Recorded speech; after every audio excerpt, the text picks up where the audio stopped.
अकेले ही अर्घ दे दिया और खाने लगी तो पहले ही गिलास में बाल आ गया, दूसरे गिलास में कंकड़ आया और तीसरे गिलास मुंह की ओर किया तो उसकी ससुराल से संदेशा आया कि इसका पति बहुत बीमार है, जल्दी भेजो। माँ ने जब लड़की को विदा किया तो कहा कि रास्ते में जो भी मिले उसके पांव लगना और जो कोई सुहाग का आशीष दे तो उसके पल्ले में गांठ लगाकर उसे कुछ रुपए देना। बहन जब भाइयों से विदा हुई तो रास्ते में जो भी मिला उसने यही आशीष दी कि तुम 7 भाइयों की बहन, तुम्हारे भाई सुखी रहें और तमु उनका शुभ देखो।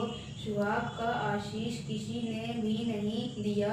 जब वह ससुराल पहुंची तो दरवाजे पर उसकी छोटी ननद खड़ी थी। वह उसके भी पाँव लगी तो उसने कहा कि सुहागिन रहो, सपूती हो। तो उसने यह सुनकर पल्ले में गांठ बांध दी और ननद को सोने का सिक्का दिया। तब भीतर गई तो सास ने कहा कि पति धरती पर पड़ा है, तो वह उसके पास जाकर उसकी सेवा करने के लिए बैठ गई। बाद में सास ने दासी के हाथ बची खुची रोटी भेज दी।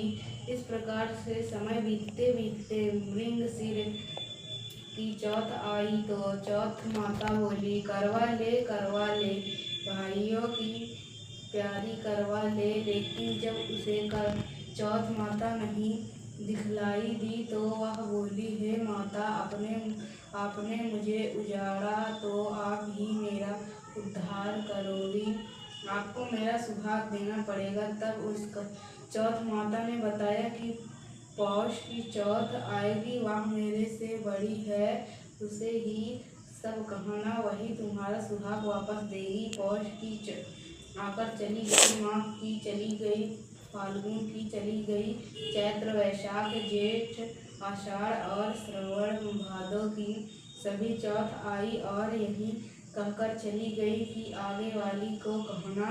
असौज की चौथ आई तो उसने बताया कि तुम पर कार्तिक की चौथ नाराज है, उसी ने तुम्हारा सुहाग लिया है, वही वापस कर सकती है, वही आएगी तो पाँव पकड़कर विनती करना। यह बताकर वह भी चली गई। जब कार्तिक की चौथ आई तो वह गुस्से से बोली, भाइयों की प्यारी करवा ले, दिन में चांद उगानी करवा ले, व्रत खंडन करने वाली करवा ले, भूखी करवा ले। तो यह सुनकर वह चौथ माता को देखकर उसके पाँव पकड़